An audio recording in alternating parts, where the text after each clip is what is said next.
Hello नमस्कार। नागर passion education digital platform पर आप सभी का स्वागत है। आज हम रासायनिक अभिक्रिया एवं समीकरण के बारे में पढ़ेंगे। रासायनिक अभिक्रिया पढ़ने से पहले हम दो प्रकार के परिवर्तन होते हैं उनको पढ़ेंगे। एक होता है भौतिक परिवर्तन और एक होता है रासायनिक परिवर्तन। भौतिक परिवर्तन और रासायनिक परिवर्तन।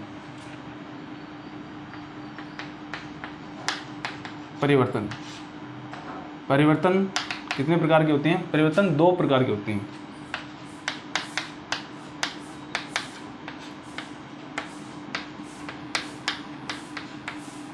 दो प्रकार के होते हैं। पहला भौतिक परिवर्तन। भौतिक परिवर्तन और दूसरा रासायनिक परिवर्तन।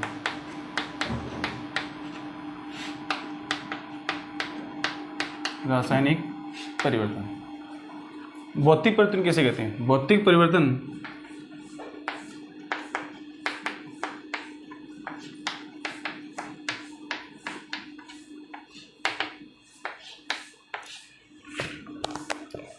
परिवर्तन की बात करें डेली लाइफ में या दैनिक जीवन में उपयोग होने वाले जितने भी उदाहरण हम देखें तो जैसे भोजन का पाचन, भोजन का पकना, अंगूर का किण्वन और लोहे के ऊपर जंग लगना, वायुमंडल अर्ध वायुमंडल में लोहे की वस्तुओं को तवा, तसला आदि को रखने पर उसमें जंग लग जाता है, तो वह भी एक रासायनिक परिवर्तन ही है। मतलब एक बार वस्तु दूसरे पदार्थ में परिवर्तित हो जाती है, प्रारंभिक अवस्था में वापस नहीं आती है, तो ऐसा परिवर्तन रासायनिक परिवर्तन होता है। और भौतिक परिवर्तन ऐसा परिवर्तन जिसको हम एक रूप में दूसरे रूप में बदल सकते हैं, लेकिन एक बार बदलने पश्चात वापस उसको प्रारंभिक अवस्था में लाया जा सकता है।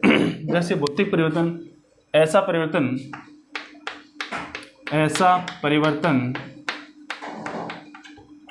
परिवर्तन जिसमें वस्तु की पदार्थ की अवस्था ऐसा परिवर्तन जिसमें पदार्थ की अवस्था व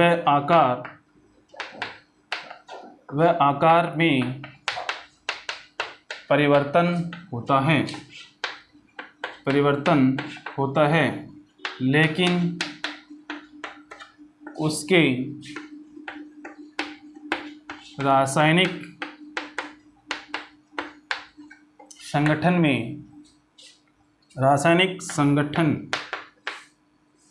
संगठन में कोई परिवर्तन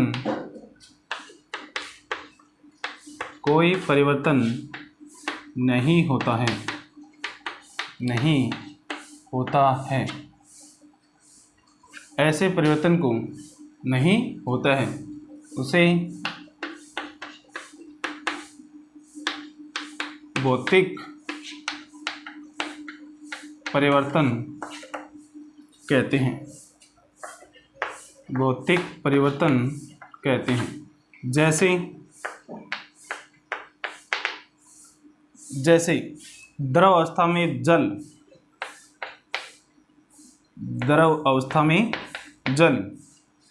को गर्म करने पर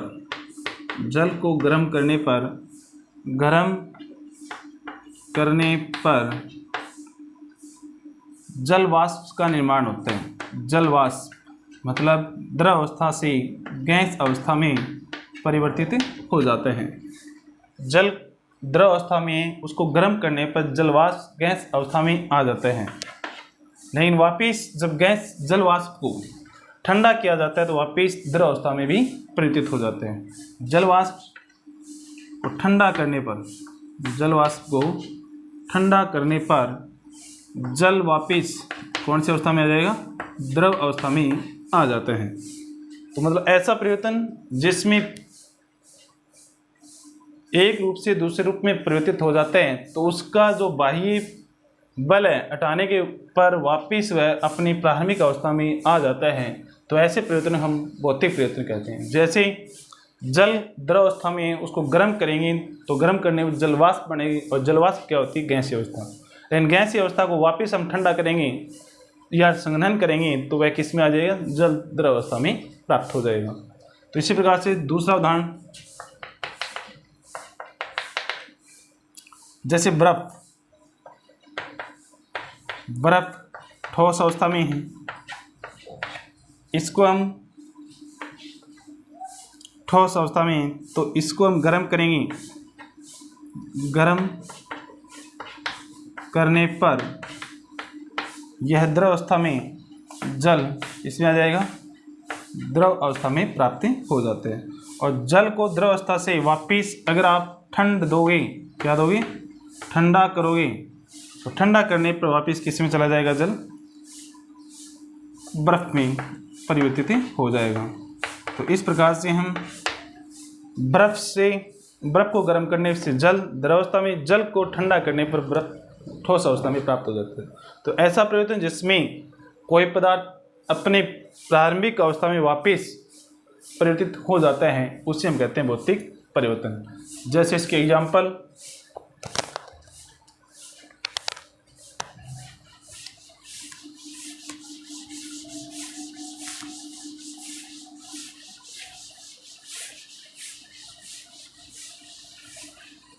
उदाहरण के रूप में देखें हम इसके, जैसे इसके उदाहरण 1 नंबर,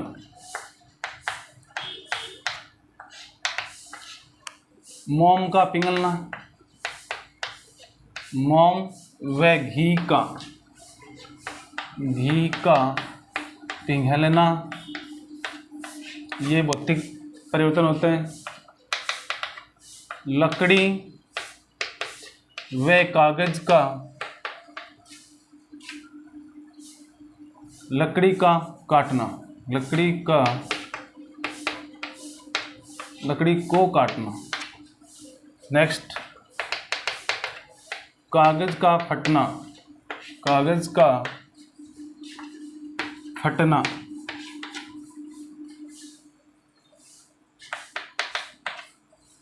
जल से बर्फ बनना,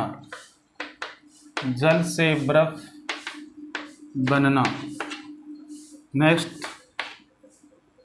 बर्फ से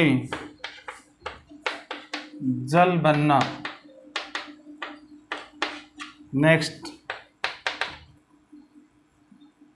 जल से जलवाष्प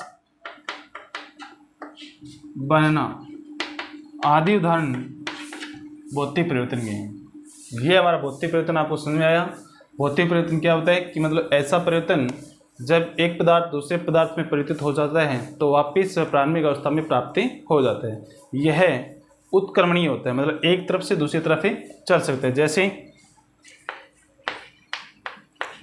हमने पहले उदाहरण लिया एक कि जल द्रव अवस्था से है तो इसको हम बर्फ में परिवर्तित कर सकते हैं, और बर्फ में परिवर्तित करेंगे तो जल को हम क्या करेंगे, ठंडा करेंगे, और वापिस इसको आपको बर्फ से जल लेके आना है तो इसको हम क्या करेंगे, गर्म करेंगे। तो गर्म करेंगे तो वापस क्या बन जाएगा, हमें द्रव अवस्था में जल प्राप्त हो जाएगा।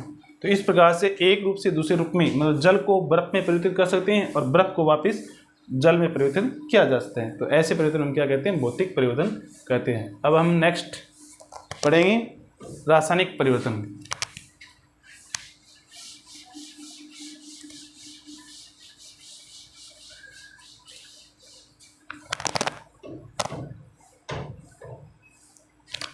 रासायनिक परिवर्तन,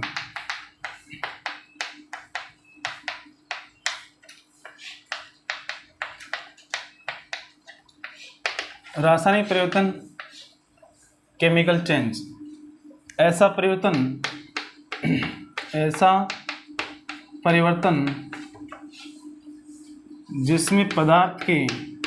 जिसमें पदार्थ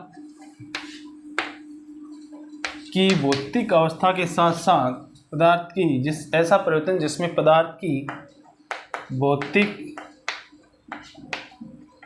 अवस्था के साथ साथ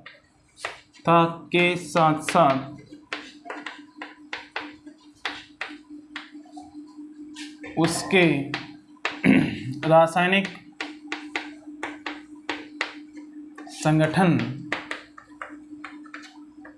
संगठन भी बदल जाते हैं उसे रासायनिक परिवर्तन कहते हैं।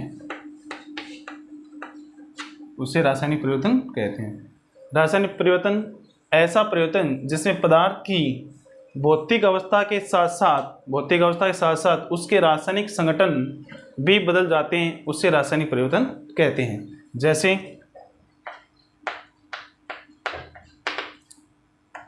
दूध से दही बनना,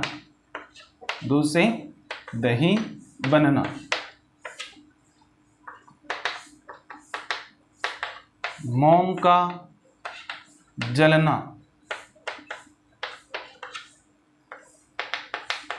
कागज का जलकर राख हो जाना,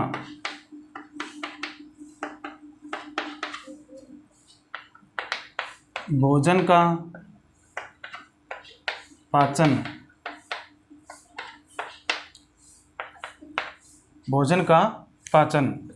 श्वसन करना।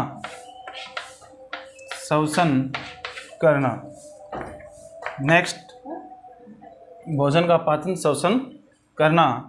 अंगूर का किण्वन,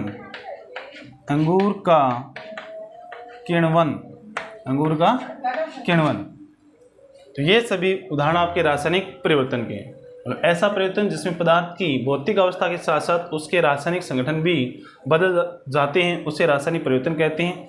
इसमें एक पदार्थ बदलने के वापस उसकी प्रारंभिक अवस्था में प्राप्त नहीं होता, मतलब एक रूप से दूसरे में बदल जाता है तो उसको वापस प्रारंभिक अवस्था में प्राप्त नहीं किया जा सकता।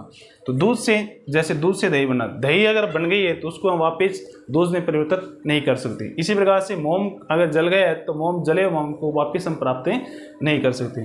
कागज का जलकर राख हो जाना, कागज को आपने अगर जला दिया, मतलब उसका दहन कर दिया तो उसकी राख प्राप्त हो, राख से हम वापस कागज नहीं प्राप्त कर सकते। तो इसी प्रकार से भोजन को आपने पाचन कर लिया, मतलब पचा लिए है, भोजन छोटे छोटे टुकड़ों में टूटकर आपके शरीर में पाचित हो गया है या पाचन हो गया है तो हम वापस उससे भोजन प्राप्त नहीं कर सकते। इसी प्रकार से श्वसन करना। अंगूर का किण्वन, अंगूर का मतलब अंगूर जब कई दिनों तक रख दिया जाता है उसमें बदबू आनी शुरू हो जाती है, साथ में गंध और सड़ना शुरू हो जाता है, इसे कहते हैं अंगूर का किण्वन। और अंगूर के किण्वन के द्वारा ही हम शराब, दारू आदि बनाई जाती है, विस्की बनाई जाती है इसके द्वारा। तो ये सभी उदाहरण आपके रासायनिक परिवर्तन के। ऐसा परिवर्तन जिसमें पदार्थ की भौतिक अवस्था के साथ साथ उसके रासायनिक संगठन भी बदल जाते हैं, उसे रासायनिक परिवर्तन कहते हैं। जैसे दूध से दही बनना, मोम का जलना, कागज का जलकर राख हो जाना, भोजन का पाचन, श्वसन करना, अंगूर का किण्वन। तो हमने दो चीज़ें पढ़ी हैं, एक भौतिक परिवर्तन और एक रासायनिक परिवर्तन। अब हम बात करेंगे रासायनिक अभिक्रिया की। रासायनिक अभिक्रिया,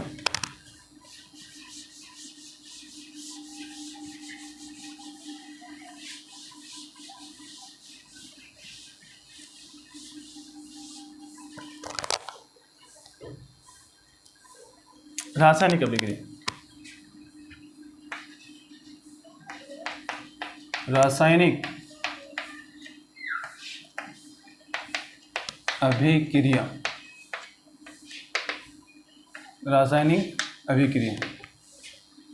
रासायनिक अभिक्रिया किसे कहते हैं, मतलब रासायनिक परिवर्तन को हम क्या कहते हैं, रासायनिक अभिक्रिया कहते हैं। मतलब ऐसी अभिक्रिया जिसमें क्या हुआ, रासायनिक परिवर्तन हुआ, उससे हम क्या कहते हैं, रासायनिक अभिक्रिया कहते हैं।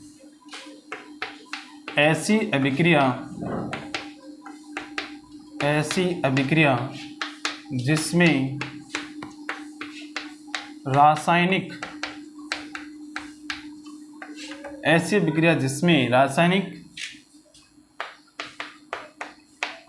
परिवर्तन हुआ हो, उसे रासायनिक अभिक्रिया कहते हैं, उसे रासायनिक अभिक्रिया कहते हैं या कहा जाता है। रासायनिक अभिक्रिया किसे कहते हैं? ऐसी अभिक्रिया जिसमें रासायनिक परिवर्तन हुआ हो उससे रासायनिक अभिक्रिया कहते हैं। मतलब कोई अभिक्रिया हो रही है और उसके अंदर कोई रासायनिक परिवर्तन हो रहा है तो उसे हम क्या कहेंगे? रासायनिक अभिक्रिया कहेंगे। जैसे 1 नंबर,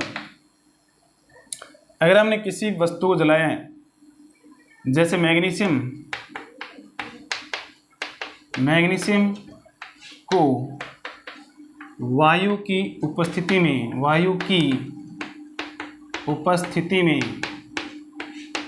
मैग्नीशियम को वायु की उपस्थिति में जलाने पर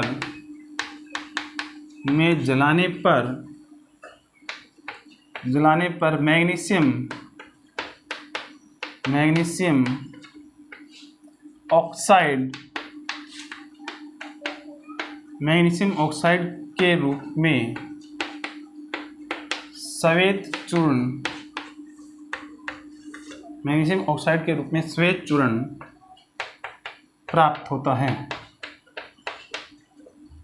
यदि हम मैग्नीशियम को वायु की उपस्थिति में जलाएंगे तो मैग्नीशियम ऑक्साइड के रूप में श्वेत चूर्ण प्राप्त होता है। इसे हम क्या कहते हैं? रासायनिक अभिक्रिया कहेंगे, क्योंकि इसमें मैग्नीशियम है वो जलकर मैग्नीशियम ऑक्साइड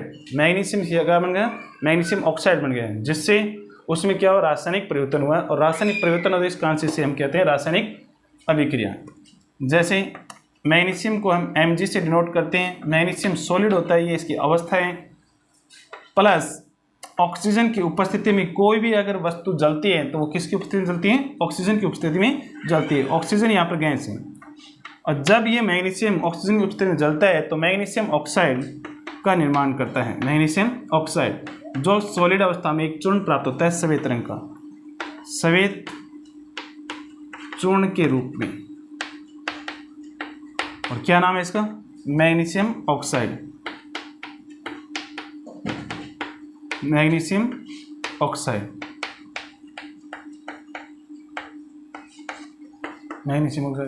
क्या लिया हमने? पहले सबसे पहले हमने लिया मैग्नीशियम,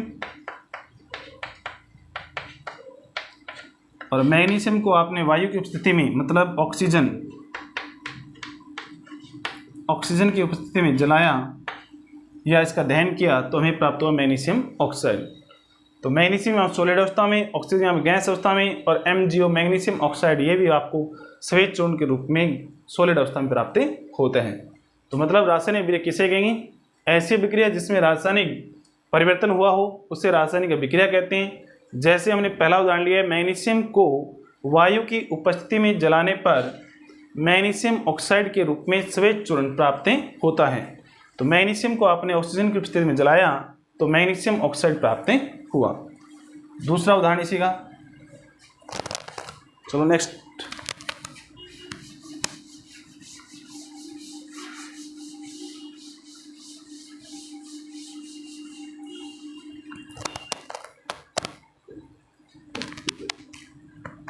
दूसरा उदाहरण लेते हैं हम। जैसे कोयले का दहन। तो कोयले का दहन, कोयला किसे कहते हैं? कार्बन को ही कहते हैं। कार्बन प्लस किसकी उपस्थिति में होगा कोई भी दहन? ऑक्सीजन की उपस्थिति में। कार्बन यहाँ पर सॉलिड अवस्था में, ऑक्सीजन यहाँ पर गैस अवस्था में, और इससे आपको प्राप्त होगा कार्बन डाइऑक्साइड। क्या प्राप्त होगा? कार्बन डाइऑक्साइड गैस प्राप्त होगी। तो यहाँ पर हमने कार्बन को जलाया ऑक्सीजन की उपस्थिति में तो आपको प्राप्त हुआ कार्बन डाइऑक्साइड। तो कार्बन जो क्या था? एक पदार्थ था सॉलिड, और वो किस अवस्था में बदल गया? कार्बन डाइऑक्साइड गैस में परिवर्तित हुआ। इसलिए हम इसको कार्बन डाइऑक्साइड गैस को वापस कार्बन और ऑक्सीजन में परिवर्तित नहीं कर सकते हैं। तो इसलिए क्या होगा? रासायनिक परिवर्तन होगा। और रासायनिक परिवर्तन जिस अभिक्रिया में होता है वही क्या होता है? रासायनिक अभिक्रिया होती है। इसे हम कहते हैं कार्बन, ये ऑक्सीजन, और यह आपकी कार्बन डाइऑक्साइड। कार्बन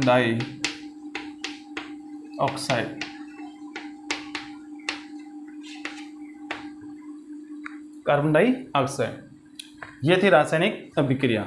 रासायनिक अभिक्रिया में अब हम बात करते हैं तो कार्बन और ऑक्सीजन जो इसमें भाग ले रहे हैं इसको हम कहते हैं रिएक्टेंट्स या अभिकारक। क्या कहते हैं? मतलब वे पदार्थ जो रासायनिक अभिक्रिया में भाग लेते हैं तो इन्हें हम कहते हैं अभिकारक। अभिकारक। और जो रासायनिक अभिक्रिया संपन्न होने पश्चात हमें प्राप्त होता है उससे हम कहते हैं उत्पाद। तो इसको हम डिटेल से आगे पढ़ेंगे। देखो,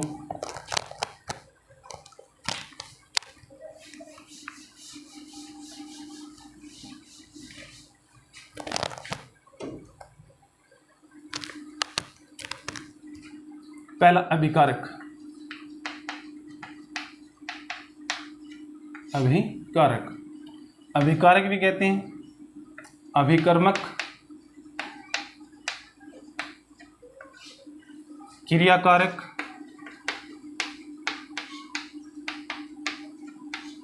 और रिएक्टेंट भी कहा जाता है। रिएक्टेंट। अभिकारक, अभिकर्मक, क्रियाकारक और रिएक्टेंट के बारे में पढ़ेंगे। रासायनिक अभिक्रिया में रासायनिक अभिक्रिया में भाग लेने वाले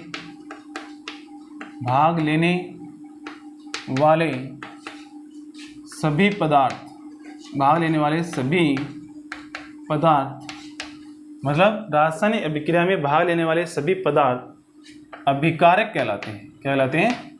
अभिकारक कह सकते हैं इसको, अभिकर्मक कह सकते हैं और क्रियाकारक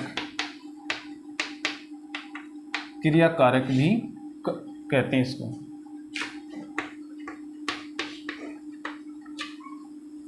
उदाहरण इसके बाद मतलब उत्पाद पढ़ने के बाद देंगे। रासायनिक अभिक्रिया में भाग लेने वाले सभी पदार्थ अभिकारक, अभिकर्मक, क्रियाकारक आदि कहलाते हैं। उदाहरण देख लो साथ में, जैसे H2 ऑक्सीजन प्लस O2 जल, H2 oxygen H2 hydrogen O2 oxygen, और ये मिलकर आपका निर्माण करते हैं H2O जल का। कि हाइड्रोजन और ऑक्सीजन, हाइड्रोजन और ऑक्सीजन संयोग कर जल का निर्माण करते हैं। तो यहाँ पर जो हाइड्रोजन और ऑक्सीजन दो पदार्थ भाग ले रहे हैं अभिक्रिया में, तो ये पदार्थ आपके कहलाएंगे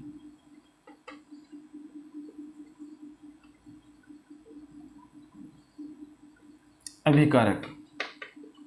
क्या कहलाएंगे? अभिकारक। अब बात कर लेते हैं हम उत्पाद की। उत्पाद क्रियाफल, उत्पाद क्रियाफल या प्रोडक्ट। तो रासायनिक अभिक्रिया में भाग लेने वाले सभी पदार्थ तो अभिकारक कहलाते हैं। तो रासायनिक अभिक्रिया अगर संपूर्ण हो जाएगी, संपूर्ण होने पश्चात जो पदार्थ में प्राप्त होते हैं वो उत्पाद कहलाते हैं। कि रासायनिक अभिक्रिया की संपूर्ण होने पर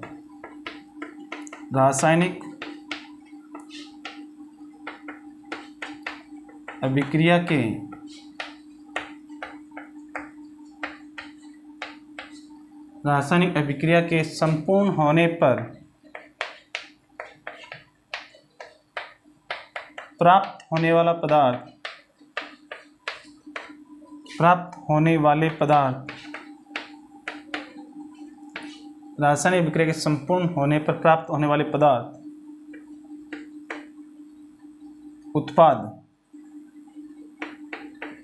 उत्पाद या क्रियाफल कहलाते हैं।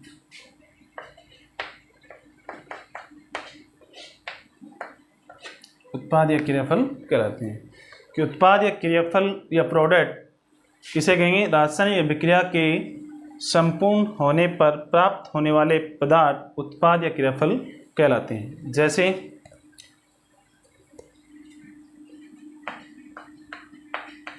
ऊपर हमने उदाहरण लिया हाइड्रोजन ऑक्सीजन, तो यहाँ पर हम दूसरा उदाहरण ले लेते हैं। कार्बन जब ऑक्सीजन के साथ अभिक्रिया करके कार्बन डाइऑक्साइड का निर्माण करता है।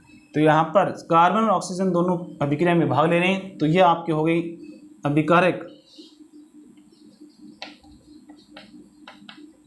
क्या हुए? अभिकारक। और जो अभिकारक के द्वारा जो प्राप्त हुआ है रासायनिक अभिक्रिया पूर्ण होने पर जो हमें प्राप्त हुआ है वो हमें प्राप्त हुआ है CO2 कार्बन डाइऑक्साइड गैस। तो इसे हम कहेंगे उत्पाद। क्या कहेंगे? उत्पाद कहेंगे।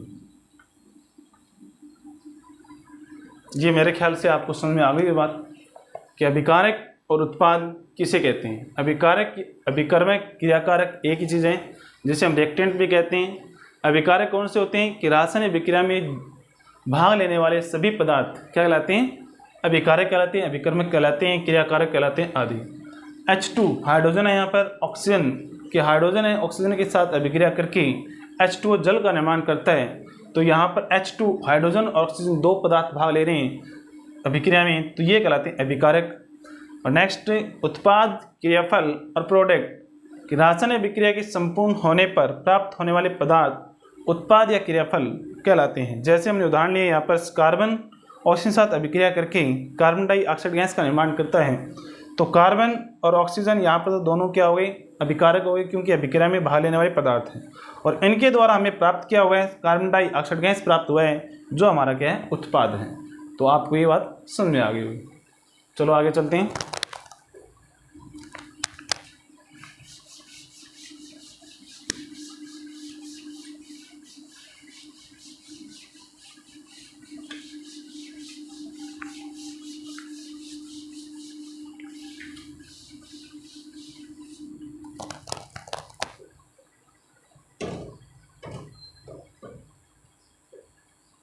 रासायनिक परिवर्तन हमने पढ़ लिया, रासायनिक परिवर्तन पढ़ लिया, रासायनिक अभिक्रिया पढ़ ली, भौतिक परिवर्तन पढ़ लिया। अब हम पढ़ेंगे इस रासायनिक अभिक्रिया के साथ साथ क्या है? समीकरण। तो रासायनिक समीकरण किसे कहते हैं?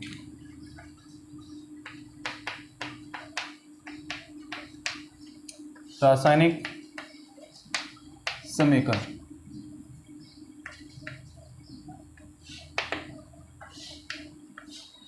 जब कोई रासायनिक अभिक्रिया होती है, रासायनिक अभिक्रिया अगर शब्दों में लिखी हुई है तो उसको हम उनके शब्दों को उनके संकेत, सूत्र या अणु के रूप में हम प्रदर्शित करते हैं, वो क्या कहलाता है? रासायनिक समीकरण कहलाते हैं। कि मतलब कोई रासायनिक अभिक्रिया है और उसको हम क्या कर दें? उसके अणु सूत्रों, संकेत आदि के रूप में प्रदर्शित कर दें, तो वह कहलाता है रासायनिक समीकरण।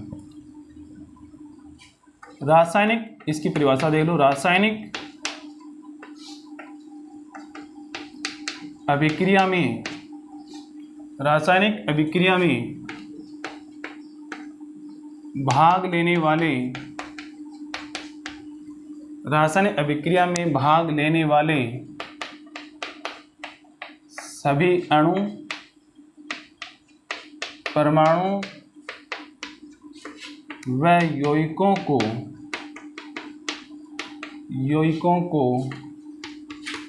उनके संकेत या अणु सूत्रों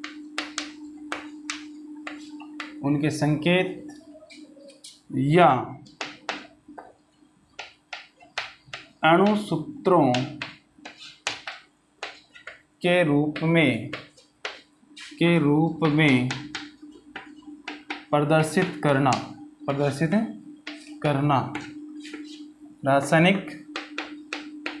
रूप में प्रदर्शित करना रासायनिक समीकरण कहलाता है। रासायनिक समीकरण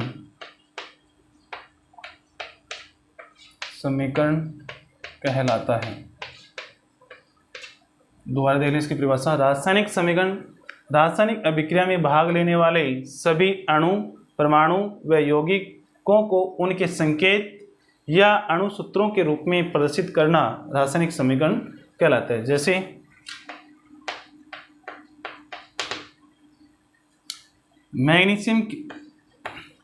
मैग्नीशियम को वायु की उपस्थिति में गर्म करने पर आपको प्राप्त होता है मैग्नीशियम ऑक्साइड।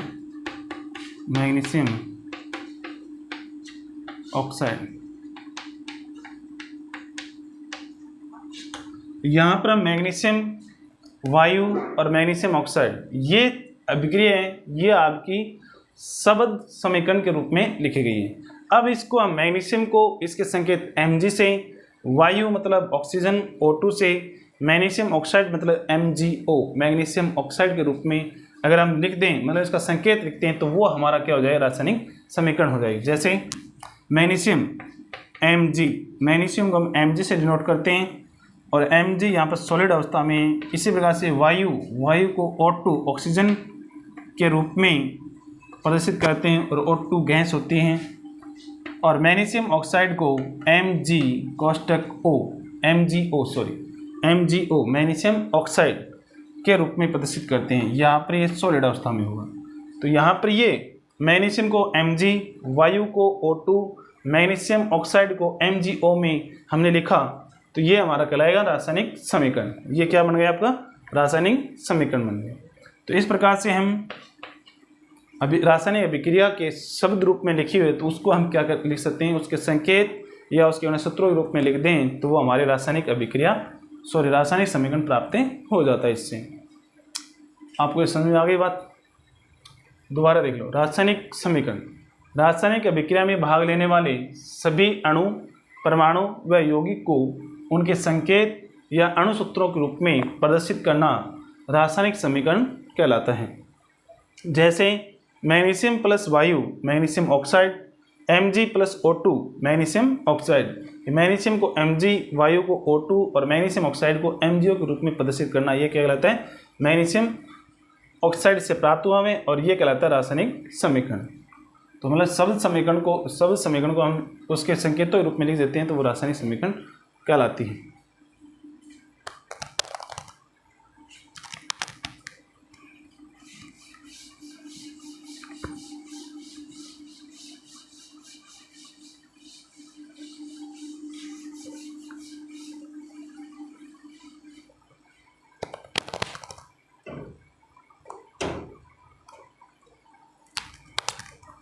रासायनिक समीकरण हो गया। अब हम पढ़ेंगे इसके बारे में रासायनिक समीकरण की विशेषताएं।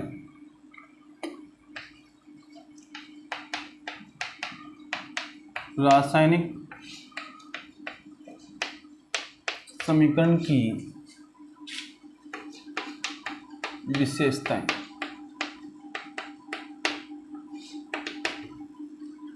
कोई अगर हम रासायनिक समीकरण लेते हैं, तो उस रासायनिक समीकरण से हमें क्या क्या ज्ञान प्राप्त होता है, क्या क्या उसकी विशेषताएं हमें प्राप्त होती है, या उसको देखकर हम क्या क्या बता सकते हैं, वो उसकी कहलाती है रासायनिक समीकरण की विशेषताएं।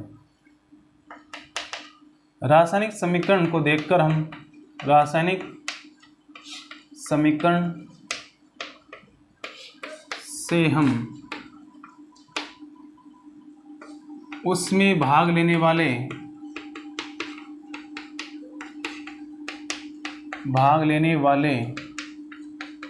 अभिकारकों और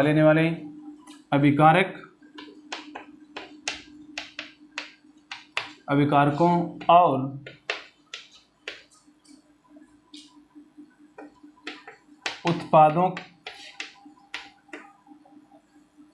रासायनिक समीकरण से हम उसमें भाग लेने वाले अभिकारकों और उत्पादों को जान सकते हैं, उत्पादों का पता लगा सकते हैं।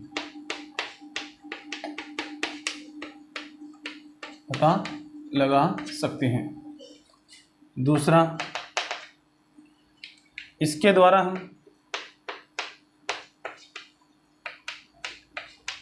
पदार्थों की अवस्था के बारे में पता लगा सकते हैं, पदार्थों की अवस्थाओं का पता चलता है।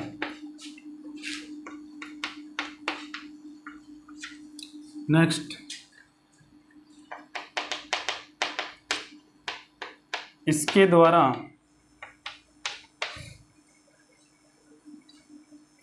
पदार्थों की अवस्था पता चलता है, और इसके द्वारा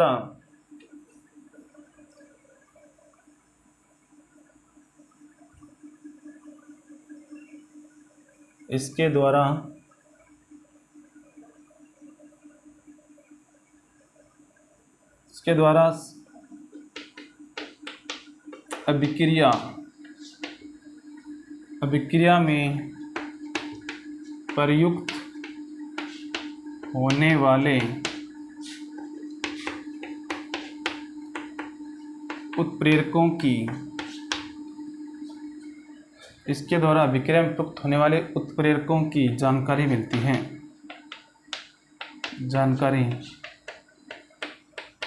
मिलती है। आदि हम रासायनिक समीकरण के देखकर पता लगा सकते हैं। चौथा इसका, इसके द्वारा अभिक्रिया की उत्क्रमणीयता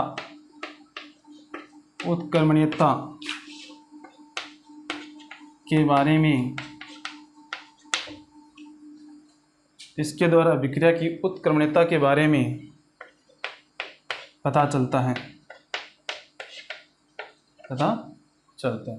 तो ये रासायनिक समीकरण की विशेषता है कि रासायनिक समीकरण से हम उसमें भाग लेने वाले अभिकारकों और उत्पादों का पता लगा सकते हैं। दूसरा, इसके द्वारा पदार्थों की अवस्था का पता लगा सकते हैं कि सॉलिड अवस्था में है, लिक्विड अवस्था में है, या ठोस अवस्था में, द्रव अवस्था में, या गैस अवस्था में है। तो इसके द्वारा अभिक्रिया में प्रयुक्त होने वाले उत्प्रेरक, जो मतलब अभिक्रिया के अंदर जो तीर का निशान लगा उसके ऊपर और नीचे जहाँ पर लिखे जाते हैं, तो उन उत्प्रेरकों के बारे में भी हम पता लगा सकते हैं कि इस अभिक्रिया में कौन सा उत्प्रेरक भाग ले रहे हैं। इसके द्वारा अभिक्रिया की उत्क्रमणीयता के बारे में पता लगा सकते हैं, मतलब यह अभिक्रिया एक तरफ होगी या दोनों तरफे होगी, इसको देखकर भी हम पता लगा सकते हैं।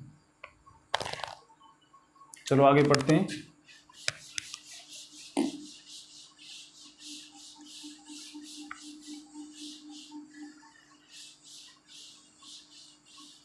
रासायनिक अभिक्रिया एवं समीकरण में रासायनिक समीकरण की हमने विशेषताएं पढ़ ली है। रासायनिक समीकरण की विशेषताएं हमने पढ़ ली। रासायनिक समीकरण की विशेषता के बाद में रासायनिक समीकरण की सीमा, रासायनिक समीकरण की सीमा मतलब लिमिटेशन, रासायनिक समीकरण की सीमा। रासायनिक समीकरण की सीमा में, सीमा से मतलब है कि रासायनिक समीकरण में हमें क्या पता नहीं लगता, मतलब उसकी लिमिटेशन क्या है, मतलब उसकी कमी क्या है। तो रासायनिक समीकरण की कमी से इससे हम पता लगता है कि रासायनिक अभिक्रिया, रासायनिक समीकरण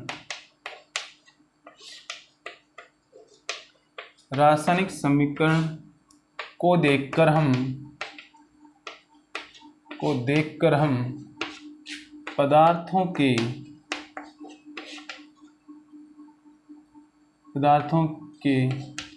तन्नु व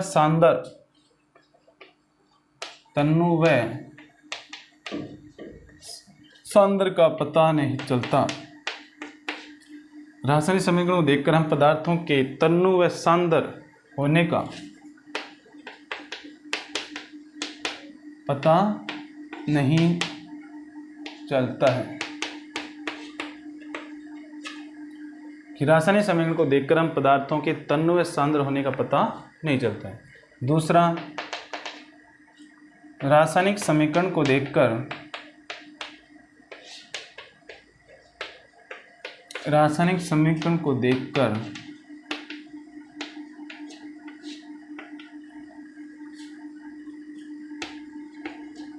हम यह पता नहीं कर सकते,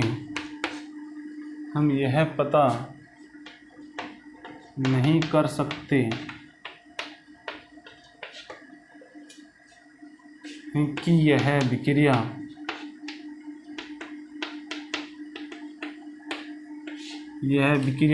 किस प्रकार संपन्न हुई है, यह विक्रिया किस प्रकार संपूर्ण हुई है। नेक्स्ट, इसके द्वारा अभिक्रिया के मंद व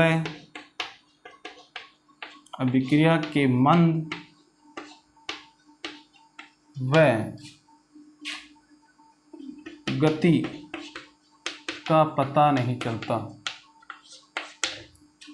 इसके द्वारा अभिक्रिया के मंद व गति का पता नहीं चलता है। इतनी इसकी सीमा है। और भी हो सकती है। रासायनिक समीकरण की सीमा, रासायनिक समीकरण को देखकर हम पदार्थों के तन्नु व सांद्र होने का पता नहीं तन्व सांद्र होने का पता नहीं चलता है। दूसरा, रासायनिक समीकरण को देखकर हम यह पता नहीं कर सकते कि यह अभिक्रिया किस प्रकार संपूर्ण हुई है। इसके द्वारा अभिक्रिया के मंद व गति का पता भी नहीं चलता कि अभिक्रिया कितनी धीमे हुई है या कितनी तेज हुई है, तो उसका हम पता नहीं लगा सकते। यह रासायनिक समीकरण की सीमा है।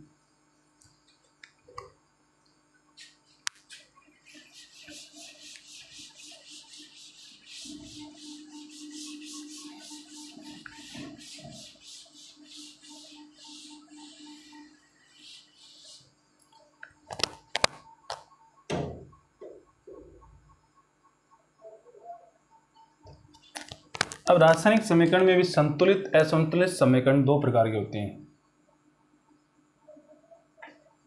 एक होता है असंतुलित समीकरण, असंतुलित समीकरण। असंतुलित समीकरण या अनबैलेंस्ड समीकरण किसे कहेंगे कि रासायनिक विक्रिया में भाग लेने वाले सभी तत्व और जब उनसे जो उत्पाद प्राप्त होता है उन तत्वों का द्रव्यमान हमेशा सुरक्षित रहता है, मतलब उनके द्रव्यमान में कोई फेरबदलाव नहीं होता। कि रासायनिक विक्रिया में भाग लेने वाले तत्व या परमाणु या यौगिक है उनका जो उत्पाद के रूप में प्राप्त होते हैं तो उनका द्रव्यमान है वो संरक्षित रहता है। यदि उनका दोनों तरफ अभिकारक और उत्पाद और द्रव्यमान समान नहीं है तो वह अभिक्रिया या वह समीकरण क्या होगी, असंतुलित समीकरण होती है, अनबैलेंस्ड इक्वेशंस होती हैं। रासायनिक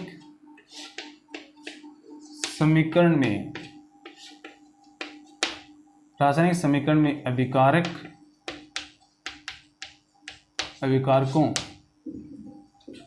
व उत्पादों का द्रव्यमान समान न हो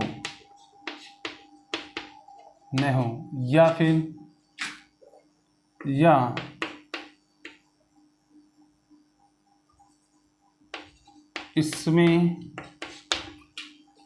इसमें भाग लेने वाले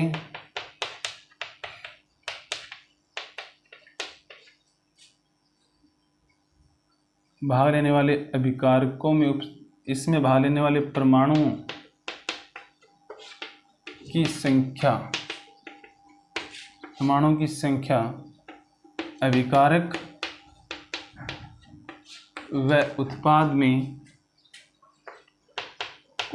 में समान न हो तो इस प्रकार के समीकरण रासायनिक समीकरण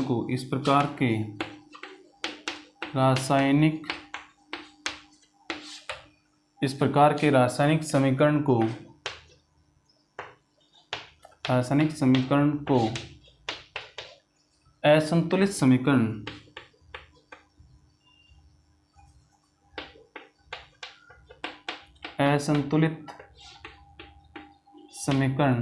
कहा जाता है।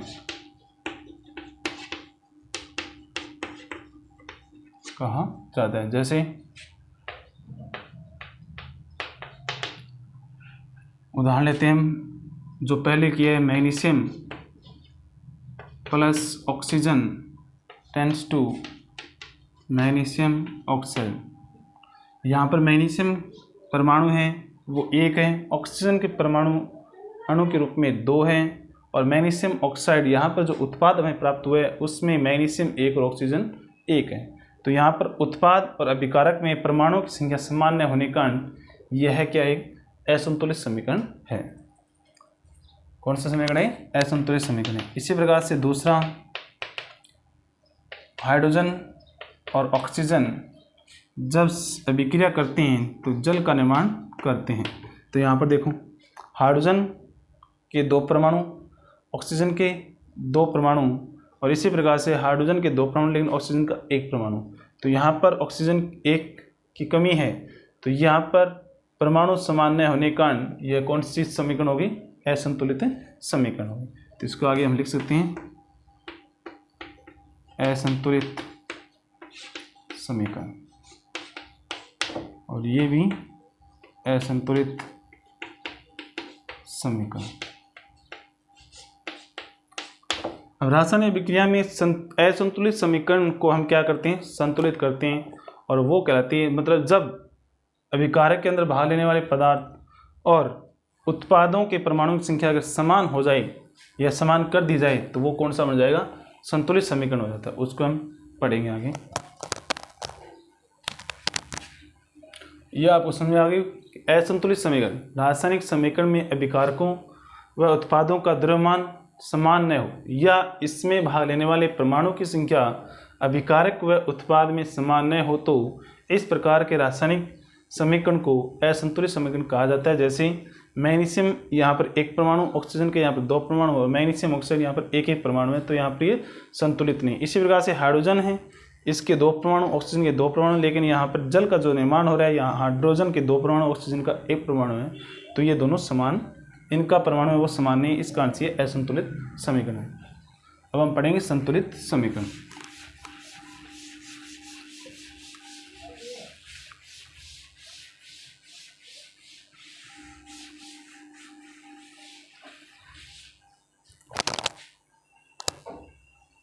संतुलित समीकरण,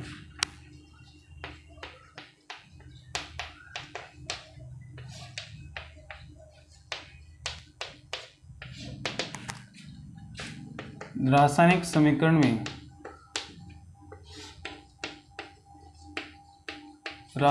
समीकरण में अभिकारकों व उत्पादों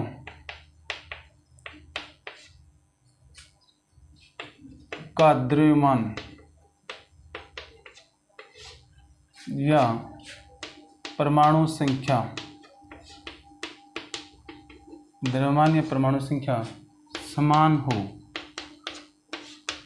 द्रव्यमान, रासायनिक समीकरण में अभिकारकों व उत्पादों का द्रव्यमान या परमाणु संख्या समान हो तो वह समीकरण, वह रासायनिक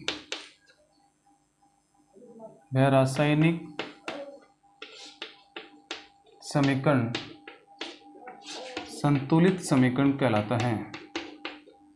संतुलित समीकरण, वह रासायनिक समीकरण संतुलित समीकरण कहलाता है।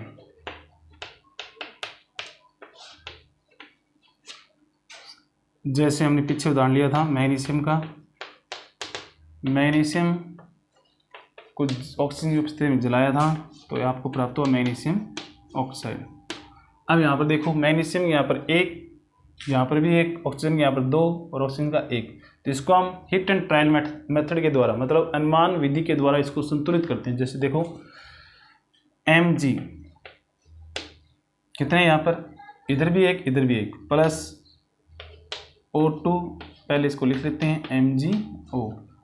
यहाँ पर हम अनुमान लगाते हैं कि O2 यहाँ पर 2 है, तो ऑक्सीजन यहाँ पर 2 करने के लिए हम क्या करेंगे, यहाँ 2 से गुणा करेंगे, न कि यहाँ पर 2 से गुणा करेंगे। अगर यहाँ पर हम 2 से गुणा करेंगे तो अकेला ऑक्सीजन से गुणा होगा, न कि Mg से। हमें पूरा, अगर हम जो गुणा करते हैं तो वो क्या करते हैं, पूरे से गुणा करते हैं, और पूरे से गुणा करेंगे तो यहाँ पर हम लिखेंगे 2, तो ऑक्सीजन कितने हो गए, 2 हो गए। लेकिन हमारे पास Mg भी कितने हो गए, 2 हो गए। यहाँ पर Mg कितना है, 1, तो इसलिए Mg यहाँ पर 2 है, तो इसको 2 करने के लिए हम क्या कर देंगे, 2 Mg के पहले भी 2 लगा दें। अब यहाँ पर देखो Mg, मैग्नीशियम 2, ऑक्सीजन भी 2, यहाँ पर Mg भी 2 और ऑक्सीजन भी 2, यहाँ पर परमाणु संख्या क्या होगी, समान होगी। तो ये तो थी आपकी क्या, असंतुलित समीकरण, क्या थी, असंतुलित समीकरण, और ये आपकी क्या होगी, संतुलित समीकरण। संतुलित समीकरण कि मतलब यहाँ पर इसके परमाणु यहाँ पर 2 है तो यहाँ पर भी 2, यहाँ पर ऑक्सीजन के 2, यहाँ पर भी 2 है, तो ये संतुलित समीकरण। अब इसका आपको देखते हैं द्रव्यमान भी समान है या नहीं।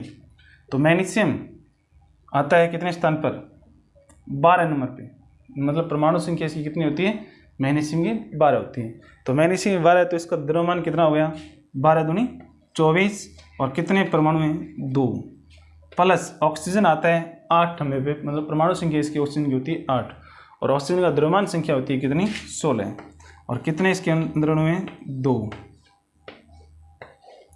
और इसी प्रकार से यहाँ देखेंगे 2 और मैग्नीशियम का यहाँ पर कितना होता है 24 प्लस ऑक्सीजन का कितना होता है 16। तो देखो 24 दूनी 48 प्लस 16 दूनी 32, 24 से 16 कितने हो गई 40, तो 40, 48 और 32, 4 3 7 2 8 10, मतलब 2 8 10 हासिल 1 4 4 8, 80 बराबर 40 दूनी 80।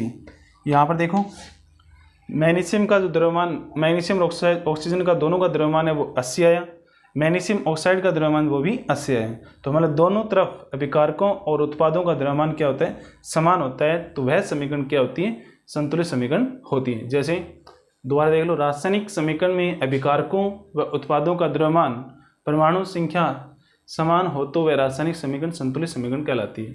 यहाँ पर हमने किया मैग्नीशियम 2Mg + O2 2MgO, ये क्या है संतुलित समीकरण है।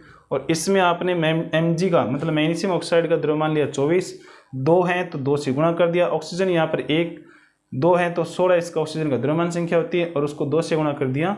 यहाँ पर मैग्नीशियम का 24 और इसको ऑक्सीजन का जोड़ेंगे 16 इसका ऑक्सीजन का और 2 से इसको मल्टीप्लाई कर देंगे, तो 24 दूनी 48, 16 दूनी 32 बराबर 24 16 40 और इसको गुणा करेंगे 2 से तो 80 और इनको जोड़ेंगे तो 80, 80 बराबर 80। तो मतलब इस अभिक्रिया में भाग लेने वाले जो अभिकारक और उत्पाद, मतलब अभिकारक और उत्पाद दोनों का द्रव्यमान समान रहता है।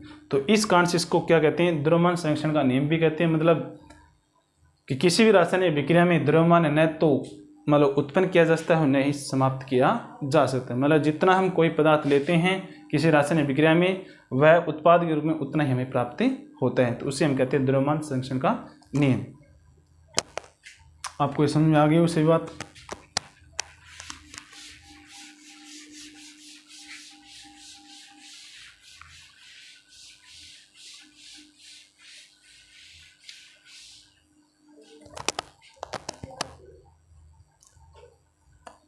अगला टॉपिक हम इसका कल पढ़ेंगे। Thanks to watching for me.